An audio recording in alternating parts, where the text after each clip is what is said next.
So hello friends, today we are discussing about the NTSC questions of class 9th first chapter matters in our surrounding. ठीक है, हमने 4 questions हमने कल discuss कर लिए थे. आज 5th क्वेश्चंस हम डिस्कस करते हैं. ठीक है, 4-5 क्वेश्चंस आज और डिस्कस करेंगे. ठीक है जी, एनटीएससी क्वेश्चंस के. तो 5th क्वेश्चन और देखिए एनटीएससी का. Which of the following energy is absorbed during the change of the state of the substance? जब भी आपकी सब्सटेंस है, जब भी आपका जो सब्सटेंस है चेंज होता है किसी दूसरी स्टेट में, जब चेंज होता है तब आपकी कौन सी एनर्जी की एब्जॉर्ब होती है, फिर कौन सी एनर्जी एब्जॉर्ब की जाती है, या फिर कौन सी एनर्जी की रिक्वायरमेंट होती है. तो इसमें से कौन सी एनर्जी आएगी? स्पेसिफिक हीट आएगी, लेटेंट हीट आएगी, हीट ऑफ कैपेसिटी आएगी, heat of the future, heat of solution आएगी. वीडियो को पॉज कीजिए, पॉज करने के बाद आप आंसर सोचिए, फिर उसके बाद इसका आंसर देखिए. ठीक है, तो देखिए विच ऑफ द फॉलोइंग जो एनर्जी एब्जॉर्ब की जाती है. देखो मैंने आपको लेटेंट हीट ऑफ वेपोराइजेशन बताया था, लेटेंट हीट के बारे में बताया था. ऐसी लेटेंट हीट ऐसी हीट होती है जो कि सब्सटेंस को चेंज करने के लिए, सॉलिड से लिक्विड या लिक्विड से वेपर में चेंज करने के लिए. देखो लिक्विड से जब वेपर गए थे तब लेटेंट हीट ऑफ वेपोराइजेशन हमने पढ़ा था. ठीक है, जब हम सॉलिड से लिक्विड में गए थे तो लेटेंट हीट ऑफ फ्यूजन पढ़ा था. तो लेटेंट हीट का मतलब क्या होता है कि ऐसी हीट जो कि एक सब्सटेंस से दूसरे सब्सटेंस में चेंज करने के लिए एनर्जी की रिक्वायरमेंट होती है, उसी को क्या बोला जाता है? Latent heat. तो इसमें भी यही पूछा गया कि जो स्टेट सब्सटेंस को चेंज करने के लिए कौन सी हीट की रिक्वायरमेंट होती है. तो कौन सी हीट? इसका आंसर क्या आएगा आपका? लेटेंट हीट होगा इसका आंसर. ठीक है जी, नेक्स्ट क्वेश्चन देखिए, question number 5th question. 5th question हो गया हमारा. नेक्स्ट क्वेश्चन देखिए, क्वेश्चन नंबर 6. क्वेश्चन नंबर 6 क्या कह रहा है? देखिए क्वेश्चन नंबर 6 क्या कह रहा है? A change of solid to gas is called. ये तो बहुत आसान क्वेश्चन है. A change of solid to gas, a change of solid to gas is called क्या कहते हैं? बस उसको फ्यूजन प्रोसेस कहते हैं. बी फिजन प्रोसेस कहते हैं, या फिर सी सब्लिमेशन प्रोसेस कहते हैं. बताइए, करवा रखा है तो क्वेश्चंस बहुत इजी क्वेश्चंस हैं. डी इवापोरेशन कहते हैं. क्या कहते हैं भाई? जब भी आपका सॉलिड डायरेक्टली गैस में कन्वर्ट होता है तो उस प्रोसेस को क्या बोलते हैं? हम सब्लिमेशन प्रोसेस बोलते हैं. कौन सा आंसर क्या है इसका? सब्लिमेशन प्रोसेस होते हैं. ठीक है, ऐसे ऐसे क्वेश्चन आते हैं कई बार आपके डायरेक्ट थ्योरेटिकल बेस्ड क्वेश्चन आ जाते हैं. कैसे डायरेक्ट थ्योरेटिकल बेस्ड क्वेश्चन आ जाते हैं? वो भी very simple question. Question number 7 देखिए. 7th क्वेश्चन में क्या था? Incorrect statement regarding. देखो क्या कह रहा था? Incorrect statement. इसमें ध्यान देना आप, ये क्या बोल रहा है? इनकरेक्ट स्टेटमेंट पूछिए, इसमें गलत स्टेटमेंट पूछिए.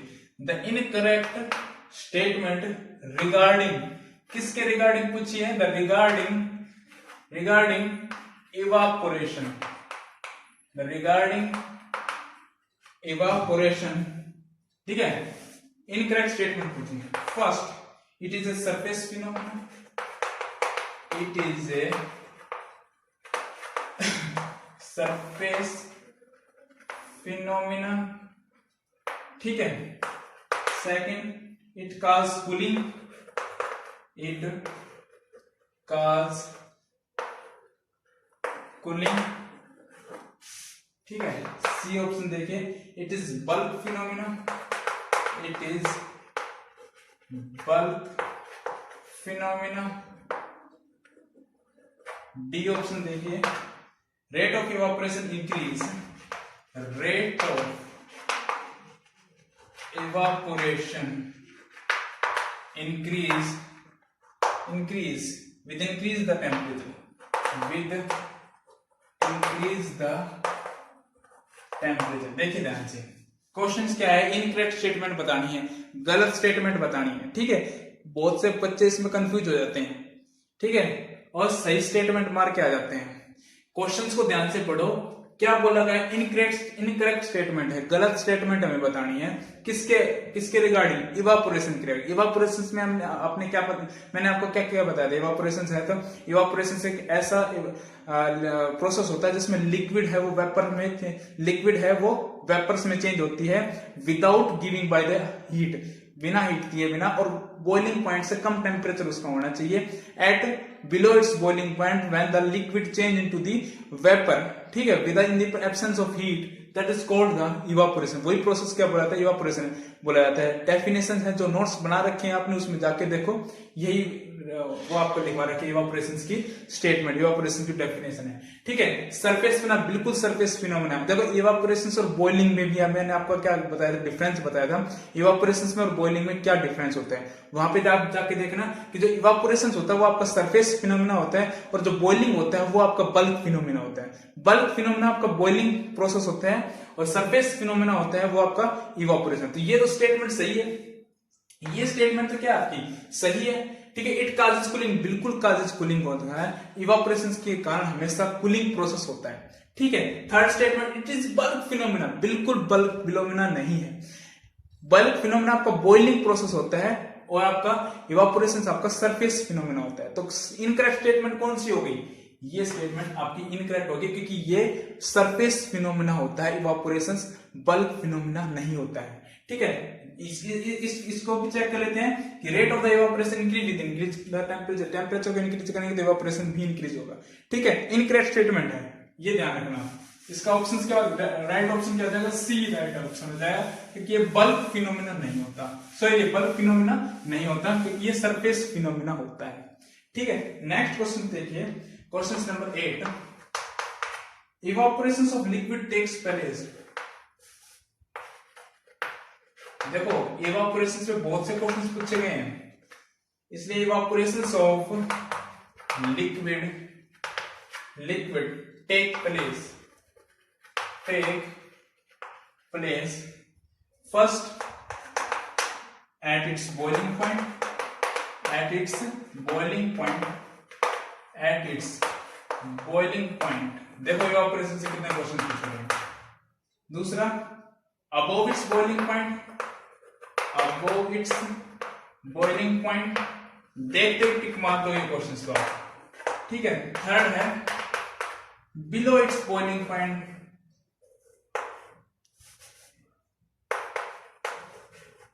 below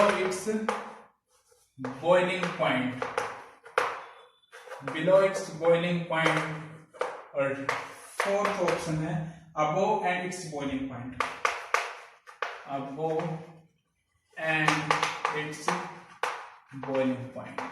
बताओ, सिंपल सा क्वेश्चन है। देखो कैसे कैसे आसान क्वेश्चन पूछ रहे हैं आपके फर्स्ट चैप्टर से। ठीक है, evaporation of the liquid takes place, अभी क्वेश्चन अभी डिस्कस किया था नेक्स्ट पहले क्वेश्चन में, क्योंकि आपका इवापोरेशन होते हैं वो बॉइलिंग पॉइंट से कम टेम्परेचर पे, कोई बॉइलिंग पॉइंट से कम टेम्परेचर पे वो लिक्विड क्या हो जाता है, इवापोरेट हो जाता है। ठीक है, बिलो इट्स बॉइलिंग पॉइंट इसका क्या होगा, आपका आंसर होगा। ठीक है, बिलो इट्स बॉइलिंग पॉइंट, तो लिक्विड है वो वेपर में इवापोरेशन कब होता है, आपका below its boiling point, not at its boiling point, not above it's boiling, below its boiling point पे आपका क्या होता है, इवापोरेशन होता है। ठीक है जी, evaporation below its boiling point. ठीक है, नेक्स्ट क्वेश्चन देखिए, लास्ट क्वेश्चन देखिए भाई इसका एनटीएससी का, the rate of evaporation increases. भाई इवापोरेशन से बहुत क्वेश्चन पूछ रखे हैं, इवापोरेशन प्रोसेस को ध्यान से पढ़ना। ठीक है, द रेट ऑफ, जो भी आपको पढ़ाया गया है evaporation process, the rate of evaporation increases with first, और इवापोरेशन से बहुत ही सिंपल क्वेश्चंस बनते हैं। ठीक है, ज्यादा हार्ड एंड फास्ट कोई टिपिकल क्वेश्चंस नहीं बनते हैं। ठीक है, थ्योरेटिकल बेस बनते हैं, बहुत ही कम, बहुत ही सिंपल क्वेश्चंस बनते हैं। ठीक है, और बहुत ही डेली लाइफ वाला एग्जांपल, डेली लाइफ वाला टॉपिक है ये, ज्यादा हार्ड टॉपिक भी नहीं है। ठीक है, फर्स्ट देखिए, decrease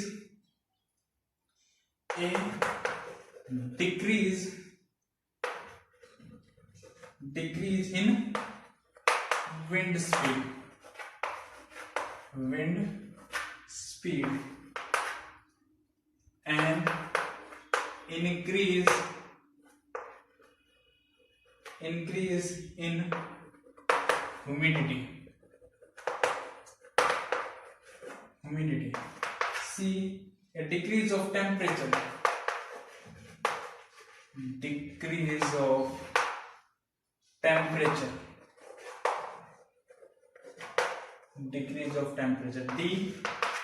an increase of surface area,